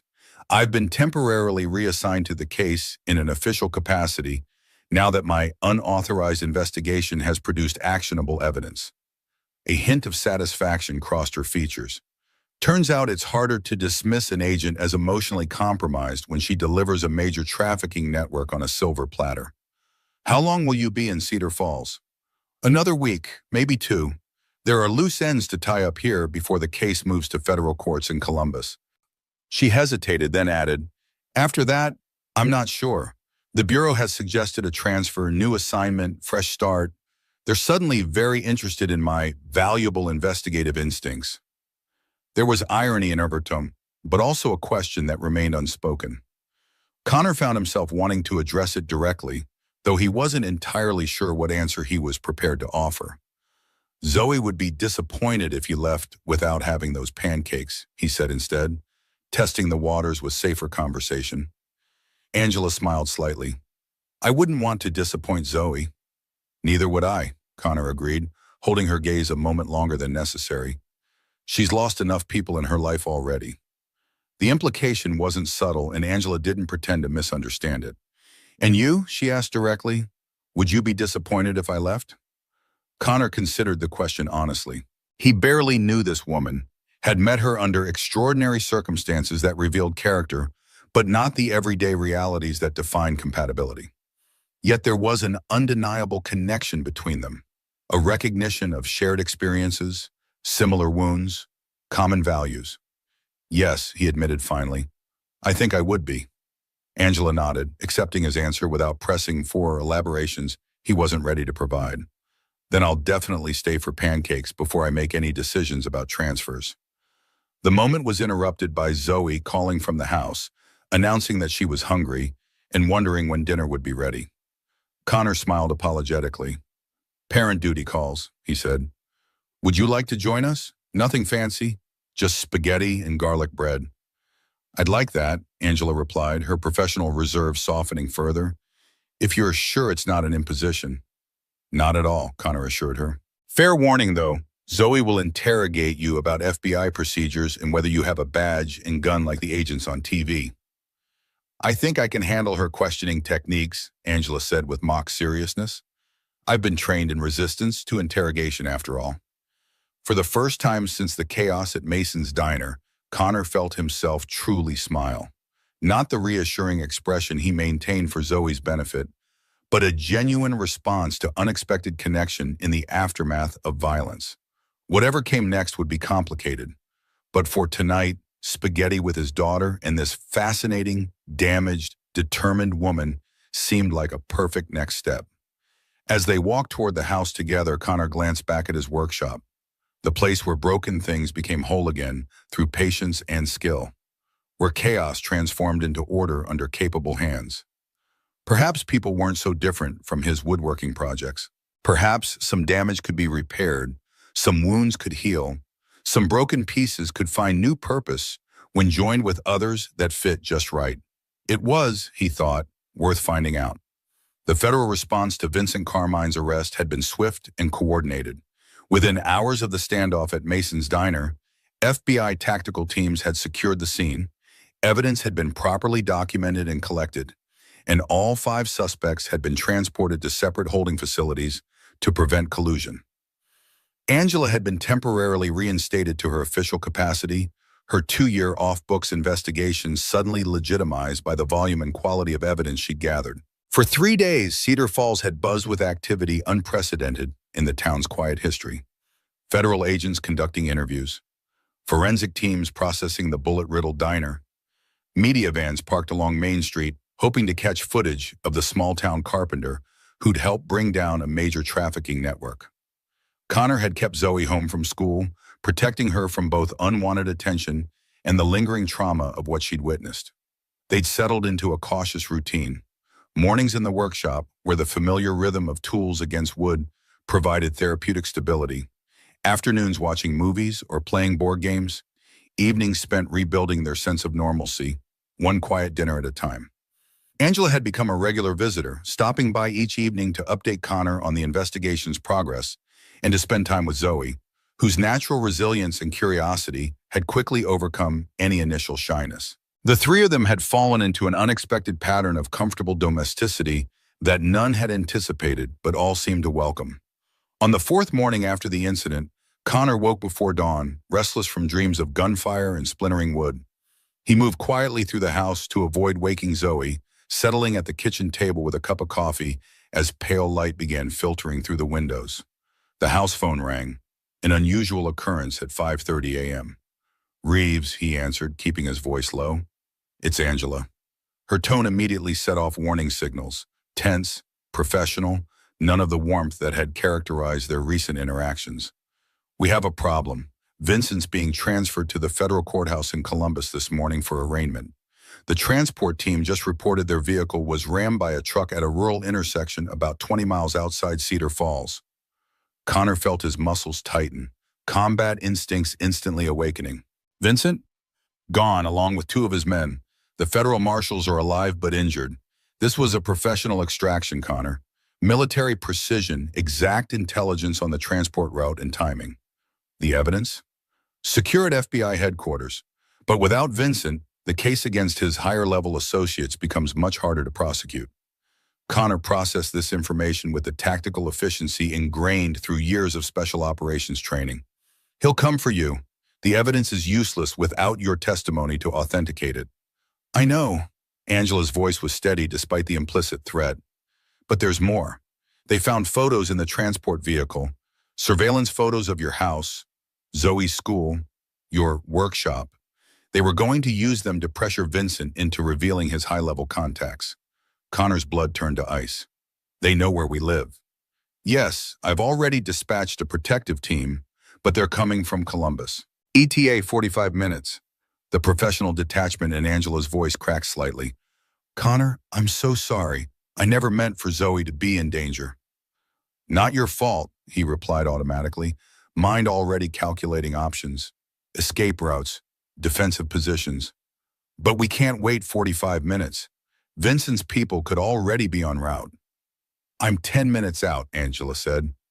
Stay put, secure your location, wait for me. Connor ended the call and moved swiftly through the house, pulling a duffel bag from the hall closet. Inside was a contingency kit he'd assembled after Sarah's death.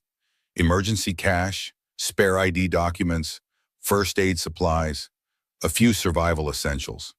The habits of military preparedness had never fully left him, though he'd hoped never to need these precautions in his civilian life. He hesitated at the gun safe hidden behind a false panel in his bedroom closet. The Beretta M9 inside, legally registered, properly secured, was a remnant of his former life, maintained but unused since settling in Cedar Falls. Connor unlocked the safe with practiced movements, checked the weapon, and secured it in a concealed holster. "Daddy?" Zoe stood in the doorway, sleep-rumpled and confused. "Why are you up so early? Is something wrong?" Connor forced a reassuring smile.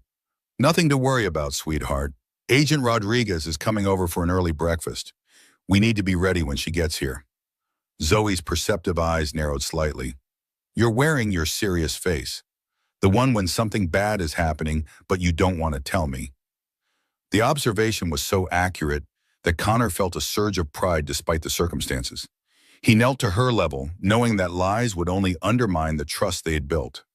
"You remember the bad men from the diner?" he asked gently. Zoe nodded, her expression solemn.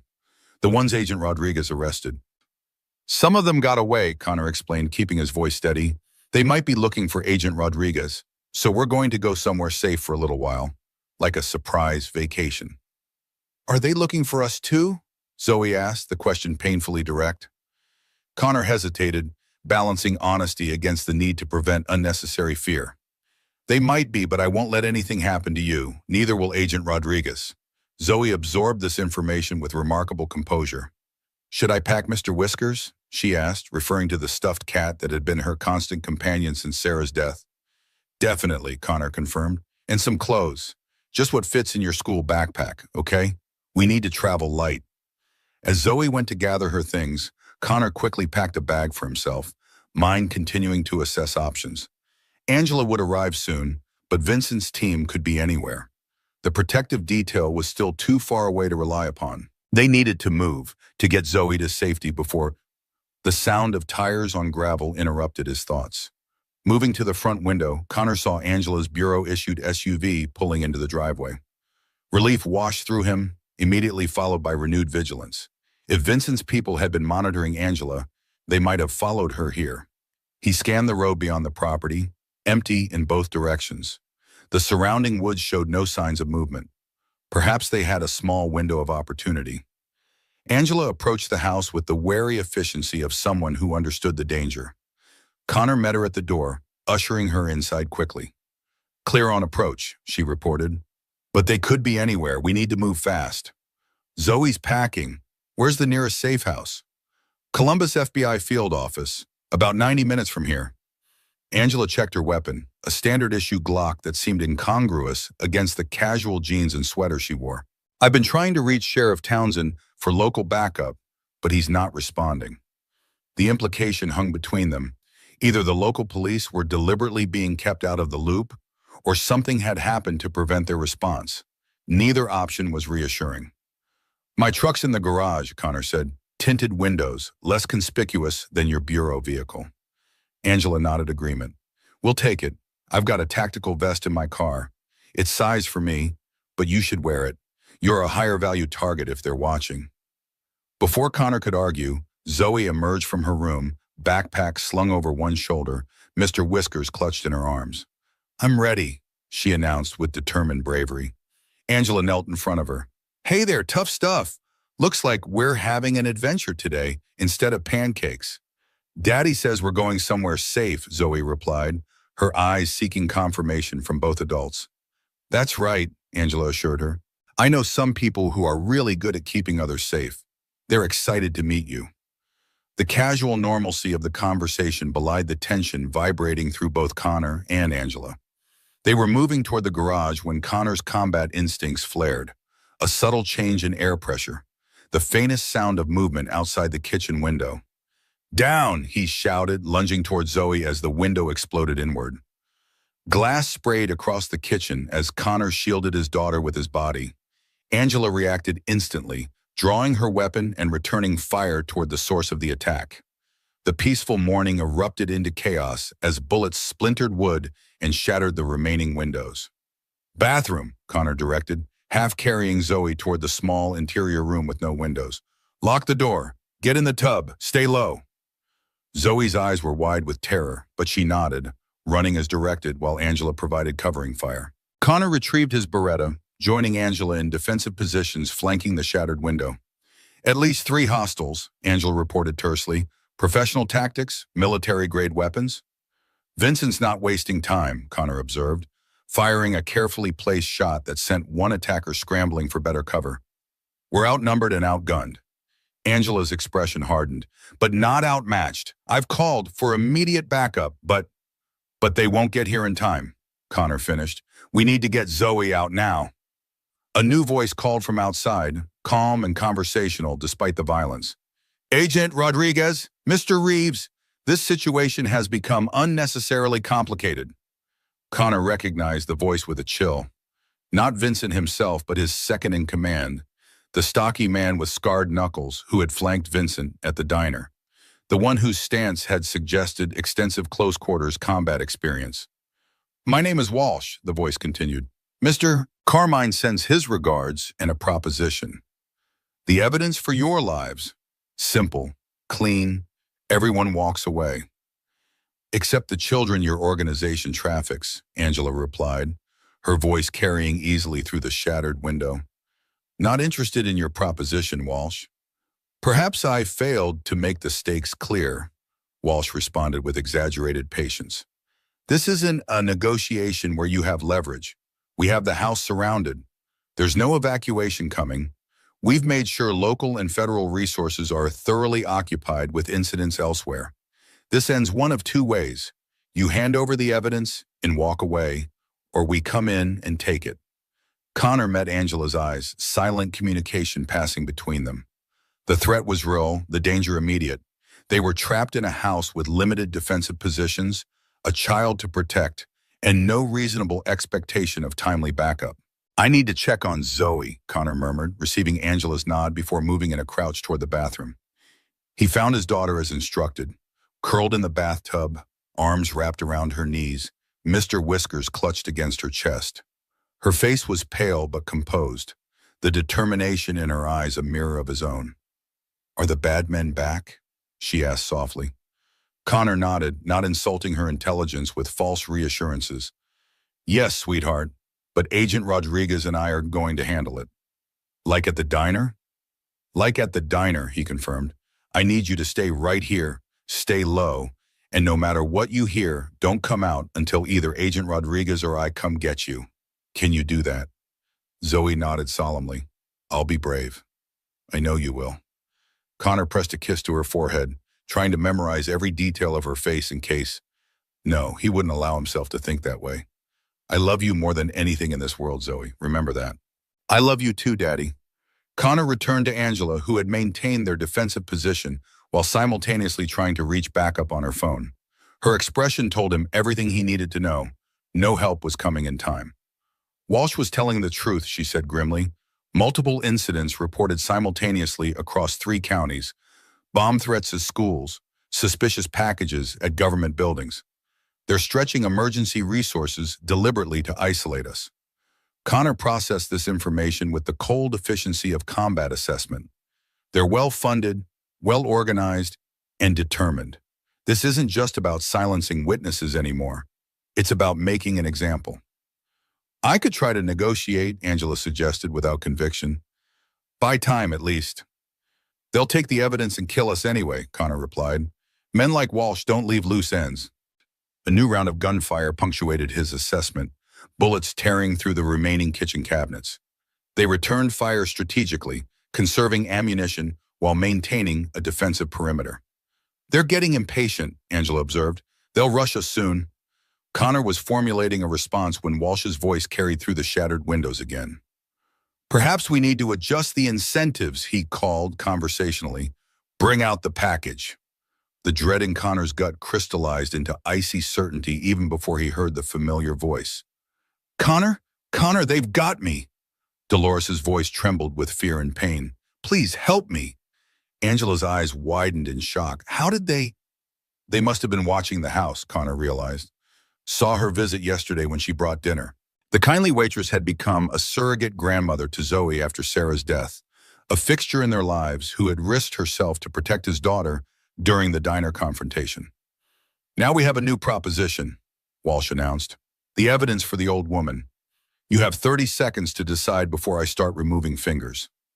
Angela's face reflected the impossible calculus they were facing. Sacrifice the evidence that could destroy Vincent's network and save countless children, or condemn Dolores to torture and death. I can't let them hurt her, Connor said, the decision crystallizing with painful clarity. She protected Zoe at the diner. I owe her everything. If we give them the evidence, they'll kill all of us anyway, Angela reminded him, though her voice betrayed her own struggle with the choice. Not if we control the exchange, Connor replied, a desperate plan forming. The flash drive I gave Vincent at the diner, it was a decoy. They'll expect the same trick. If we convince them the real evidence is digital, something that has to be verified before we hand it over completely, Angela caught his meaning immediately. Create an opportunity, but Connor, the risk is better than certainty, he finished. Get my tools from the garage, the small electronics kit in the red case. There's a data drive I use for client designs. We'll make it look authentic. Give us a chance to position ourselves better. As Angela moved to retrieve the items, Connor checked on Zoe once more, finding her still huddled in the bathtub but dry-eyed and composed. Stay here, he repeated, no matter what you hear. 20 seconds, Mr. Reeves, Walsh called from outside. The old woman is getting nervous about her future manual dexterity. Connor and Angela worked with frantic efficiency, preparing the flash drive with dummy files labeled with convincing titles, financial records, transport schedules, witness statements. Not enough to fool a thorough examination, but potentially convincing in the heat of an exchange. Walsh, Connor called through the shattered window. We're coming out. The old woman goes free, and you get the evidence. A wise decision, Walsh replied. Hands visible, weapons left behind. Connor met Angela's eyes one final time. Ready? She nodded, slipping her backup weapon into her ankle holster, where it would remain concealed during the initial exchange. Ready. They emerged from the house with hands raised, Connor carrying the flash drive visibly between two fingers. The morning sunlight revealed the full tactical situation. 4 men in tactical gear surrounding the property, Walsh standing beside a kneeling Dolores whose hands were bound behind her back.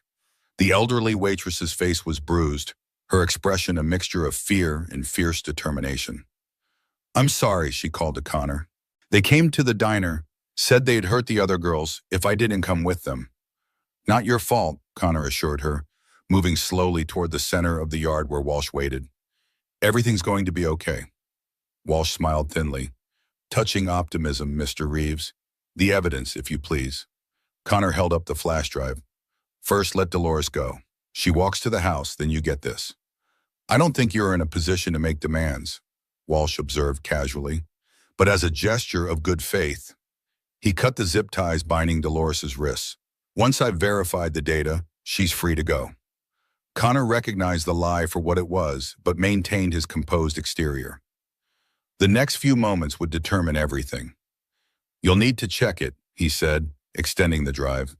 2 years of investigation, all the evidence Agent Rodriguez collected on Vincent's operation. Financial records, witness statements, everything. Walsh's eyes narrowed with suspicion. And why would you surrender this so easily when you were willing to die protecting it an hour ago?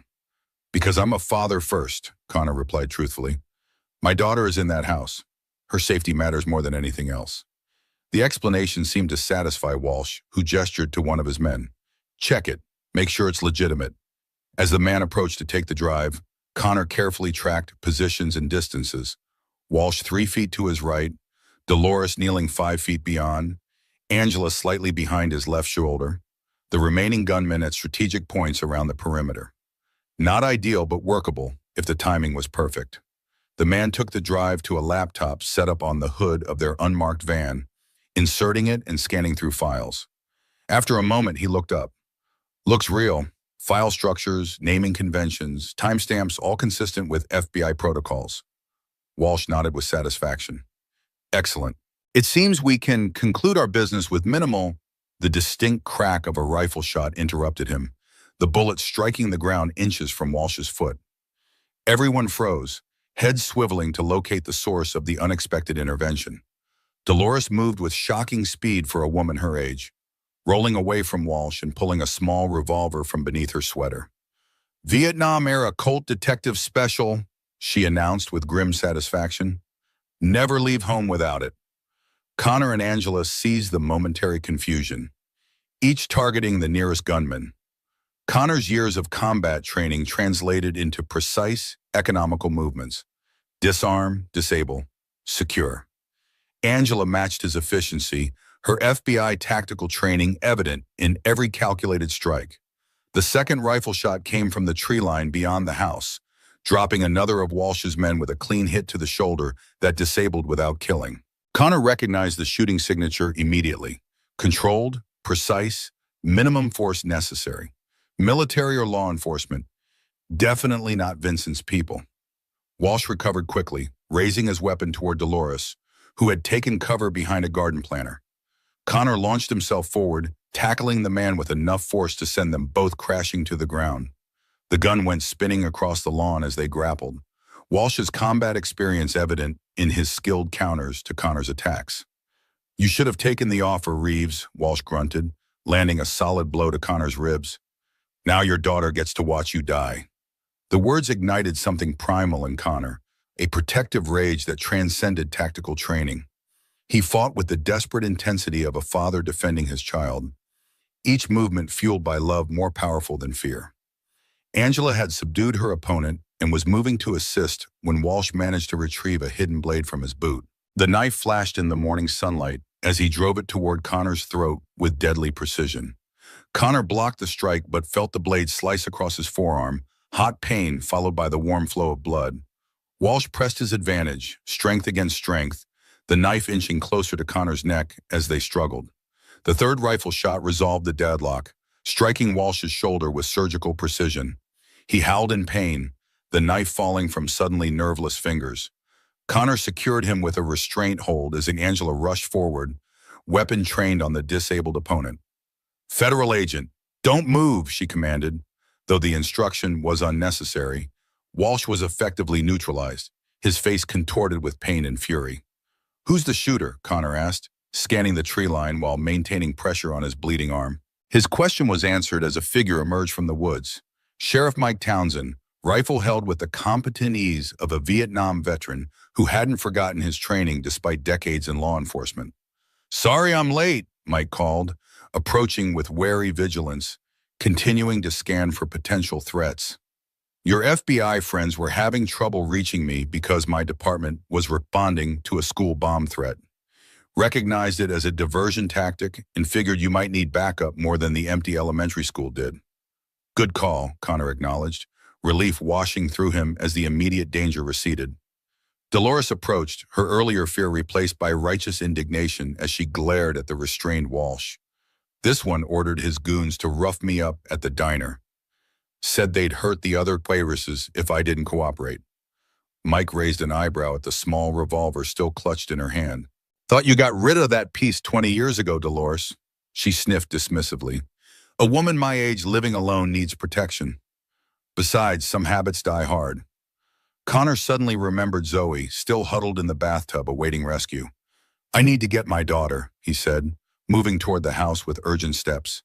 He found Zoe exactly where he'd left her, pale but composed.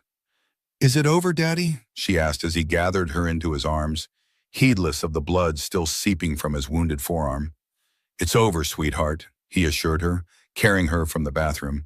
The bad men can't hurt us anymore. Outside, the scene had transformed again. 2 police cruisers had arrived, officers securing Walsh and his men for transport. Angela was coordinating with someone on her phone, likely the FBI response team that had been delayed by the diversionary tactics.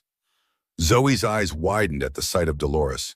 Miss Dolores, did the bad men hurt you? The elderly waitress smiled through her bruises. Nothing that won't heal, honey. Your daddy and Agent Rodriguez made sure of that. Mike approached Connor, eyeing the bleeding wound with professional concern. Paramedics are 5 minutes out. That's going to need stitches. I've had worse, Connor replied, though the adrenaline was beginning to fade, allowing pain to register more insistently. Angela joined them, her expression a complex mixture of relief, concern, and lingering professional focus. FBI tactical team is 15 minutes out. They'll secure the scene and transport the prisoners. Her eyes fixed on Connor's injury. That needs immediate attention. Before Connor could respond, Walsh's voice carried across the yard from where he sat handcuffed and awaiting transport. This changes nothing, Reeves. Vincent has resources you can't imagine. There's nowhere you can hide, nowhere your daughter will ever be truly safe. Connor felt Zoe tense in his arms, her face bearing against his shoulder. The threat ignited fresh protective fury, but Angela spoke before he could respond. That's enough, she snapped, stalking toward the restrained man with cold purpose. Vincent Carmine is finished. His network is exposed. His political protection is evaporating as we speak. And you? She leaned closer, voice dropping to a register only Walsh could hear. You're going to a federal facility where every guard, every inmate, and every administrator will know you traffic in children. I don't imagine your life expectancy in general population will be particularly impressive. The color drained from Walsh's face as the implications registered. Angela turned away from him dismissively, returning to Connor and Zoe with softened expression. He's just trying to scare us, she assured Zoe, gently brushing a strand of hair from the girl's forehead. But we're tougher than he thinks, aren't we? Zoe nodded solemnly. Daddy says being brave isn't not being scared. It's doing what's right, even when you are scared. Your daddy is a very wise man, Angela agreed, meeting Connor's eyes with an expression that communicated volumes beyond her simple words. The paramedics arrived moments later, insisting on examining Connor's wound despite his protest that it was minor. As they cleaned and bandaged his arm, Zoe remained close, unwilling to break physical contact after the morning's terrors. Will we still have to go away? She asked as the paramedic finished securing the bandage. Connor exchanged glances with Angela, who had been coordinating with her FBI colleagues throughout the medical treatment. What's the status? He asked her. Vincent is still at large, but his immediate support network is severely compromised, she reported. We've arrested Walsh and his team, secured the evidence, and alerted all relevant agencies to the situation. The immediate threat has been neutralized. But long-term, Connor pressed, needing honest assessment rather than reassurance. Angela considered her answer carefully, mindful of Zoe's attentive presence. The Bureau is recommending temporary relocation to a secure facility until Vincent is apprehended. After that, we'll need to evaluate. Connor nodded, having expected this response. Zoe needs stability. A complete disruption of her life would cause more harm than good. I understand, Angela replied.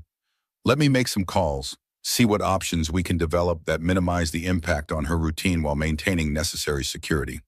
As she stepped away to coordinate with her colleagues, Sheriff Townsend approached, his rifle now secured in his vehicle. You've got a decision to make, son, he said quietly.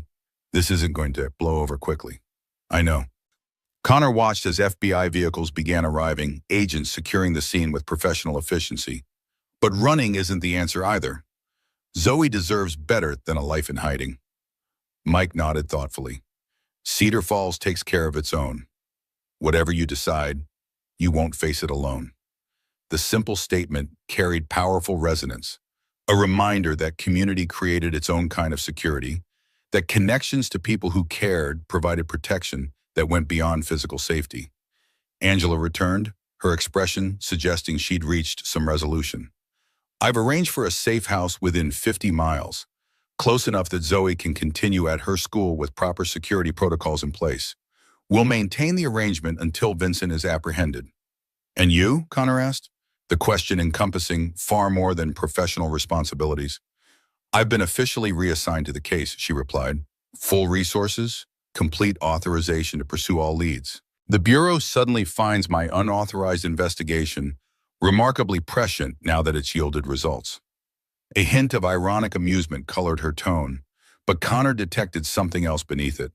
A question she wasn't directly asking, an uncertainty about her place in whatever future emerged from the morning's chaos. Zoe would be disappointed if you weren't around to share pancakes once we're settled, he said, offering an opening without presumption. Angela's expression softened. I'd like that, she replied simply. 3 months later, Connor stood in his rebuilt workshop, running calloused fingers along the smooth edge of a cherry wood dining table. The house had been repaired, bullet holes patched, windows replaced, but subtle changes remained. Reinforced doors, a security system tied directly to both local police and FBI monitoring stations, new sight lines cleared in the surrounding property to eliminate potential concealment for unwelcome visitors. Vincent Carmine remained at large, though his organization had been systematically dismantled. Angela's evidence had led to dozens of arrests, the identification of numerous trafficking victims, and the exposure of several high-level government officials who had provided protection in exchange for bribes. The case had expanded far beyond Cedar Falls, reaching into quarters of power that had previously seemed untouchable. Zoe had returned to school after 2 weeks in the safe house, resuming her normal activities with the resilience unique to children. She attended twice-weekly sessions with a child psychologist who specialized in trauma, but already the therapist was reporting remarkable progress, citing Zoe's strong foundation of security and open communication with her father as key factors in her recovery. Connor heard the front door open, followed by Zoe's excited voice greeting Angela, who had become a daily presence in their lives. The FBI had established a temporary field office in Cedar Falls to coordinate the ongoing investigation, allowing Angela to remain close while still fulfilling her professional responsibilities. He set down his tools and moved toward the house, pausing in the doorway to observe the scene in his kitchen. Zoe stood on a step stool at the counter, carefully measuring flour into a mixing bowl, while Angela supervised with patient attention. Sunday morning pancakes had become a tradition again, though now prepared at home rather than at Mason's Diner, which remained closed for renovations. "Daddy," Zoe called, spotting him in the doorway. "We're making chocolate chip pancakes. Agent Angela is teaching me how to flip them without making a mess." Connor smiled at Angela's slightly embarrassed expression. Is she now the same Agent Angela who managed to get batter on the ceiling last weekend? "That was a tactical pancake maneuver," Angela defended with mock seriousness. "Sometimes you have to sacrifice neatness for style points." The easy banter between them had developed gradually over the weeks of shared danger and recovery. What had begun as professional cooperation had evolved into friendship, and recently into something more complex and promising. Tentative steps toward a connection neither had expected, but both increasingly welcomed. "How's the table coming along?" Angela asked as Connor washed workshop dust from his hands at the kitchen sink.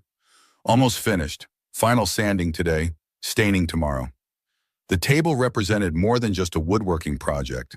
It was a replacement for the one Zoe had always associated with Mason's Diner, a new gathering place for their evolving family unit. As if reading his thoughts, Zoe announced, "When it's done, we're going to have a special dinner to celebrate. Miss Dolores is coming too." Dolores had recovered quickly from her ordeal, her innate toughness surprising even her doctors. She'd become a regular visitor to the Reeves household, bringing casseroles and stories that made Zoe giggle and Connor shake his head in amused disbelief. "That sounds perfect," Connor agreed, watching as Angela helped Zoe pour the first pancake onto the griddle. Later, as they sat around the kitchen table enjoying their breakfast, Zoe carefully creating syrup hearts across her stack just as she had that fateful morning at the diner, Connor found himself studying the scene with profound gratitude. The path had been unexpected, dangerous, painful at times, but it had led here, to this kitchen, this moment, these people who had become essential to his sense of home. Angela caught his contemplative expression. "Everything okay?" she asked quietly while Zoe focused on her artistic syrup application. Connor nodded, the simple gesture encompassing complex emotions. "You know, sometimes we find family in the places we least expect," he said, his voice carrying the weight of hard-won wisdom. "And courage shows up exactly when we need it most." Angela's hand found his beneath the table, fingers intertwining with natural ease. "I'm glad I was at the wrong table on the wrong day," she replied softly. Zoe looked up from her creation, studying the adults with perceptive eyes. Without comment, she reached out, taking one of Connor's hands and one of Angela's, completing the circle around the table. The three of them sat connected in the morning sunlight, a family forged in adversity but bound by something stronger than the circumstances of their meeting, the choice to stand together, to protect what mattered, to build something new from the fragments of what had been broken. Outside, Cedar Falls continued its quiet rhythms, unaware that in this ordinary house on Maple Street, extraordinary courage had changed the course of many lives, had proven once again that sometimes the most important battles were fought not by armies or governments, but by individuals who refused to look away when confronted with evil, who chose to say with quiet determination, "Wrong table, wrong day, gentlemen."